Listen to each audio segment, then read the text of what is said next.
میں ان کی ولایت کا منکر نہیں ہوں، لیکن اس وقت میں انہیں بحیثیت عالم پیش کرتا ہوں۔ اتنا بڑا علامۃ الدہر جس نے تفسیر کبیر جیسی تصوف سے بھرپور کتاب لکھی، قرآن کی خدمت کی، جب 360 دلیلیں شیطان نے رد کر دی، پیر ڈگمگانے لگے،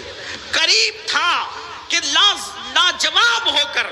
اب زبان سکوت اختیار کر جاتی، ایمان متزلزل ہو جاتا، ان کے پیر و مرشد، ان کے مامو جان ولی کامل سیدی نجم الدین کبریٰ اپنی خانقاہ میں، وہ اللہ کا ولی وضو کر رہا ہے، وضو کرتے کرتے اٹھایا لوٹا وضو کا اور پھینک مارا، اور پھینک مارتے ہوئے کہتے ہیں لے فخر الدین یہ کیوں نہیں کہہ دیتا کہ میں اللہ کو بغیر دلیل کے ایک مانتا ہوں، مجھے اللہ کو ایک ماننے کے لیے کسی دلیل کی ضرورت نہیں ہے، اور ذلیل میں اللہ کو بغیر دلیل کے ایک مانتا ہوں، یہ کیوں نہیں کہہ دیتا؟ اللہ اکبر، ادھر اللہ اللہ، لوٹا اٹھا کر کے مارا، ارے تمہارا پھینکا ہوا لوٹا کہاں تک جا سکتا ہے؟ تمہارے بھی تو ہاتھ ہے، اپنے بھی تو ہاتھ ہے، ہم پھینکو تو یہاں سے پھینکو تو وہاں روڈ تک نہ جائے، لیکن اللہ ان ہاتھوں کے لیے کہتا ہے، حدیث قدسی بخاری شریف کی، میں اس کے ہاتھ بن جاتا ہوں، اپنے ہاتھ سے لوٹا پھینکو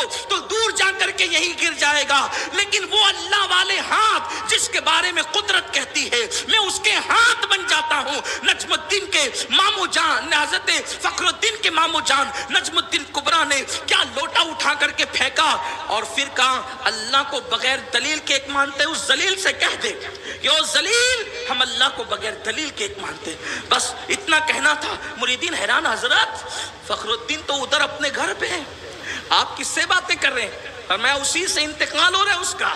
شیطان آ کے اس کو ولگلا رہا ہے اور وہ لاجواب ہو رہا ہے، تو میں نے اس کی مدد کی۔ کہ پھر کیا ہوا؟ کہ فخر الدین نے جیسے ہی کہا کہ میں اللہ کو بغیر دلیل کے ایک مانتا ہوں اور میرا لوٹا شیطان کو جا کر لگا تو وہ بھاگ گیا۔ اس طرح فخر الدین کلمہ پڑھتے پڑھتے دنیا سے گئے۔ اللہ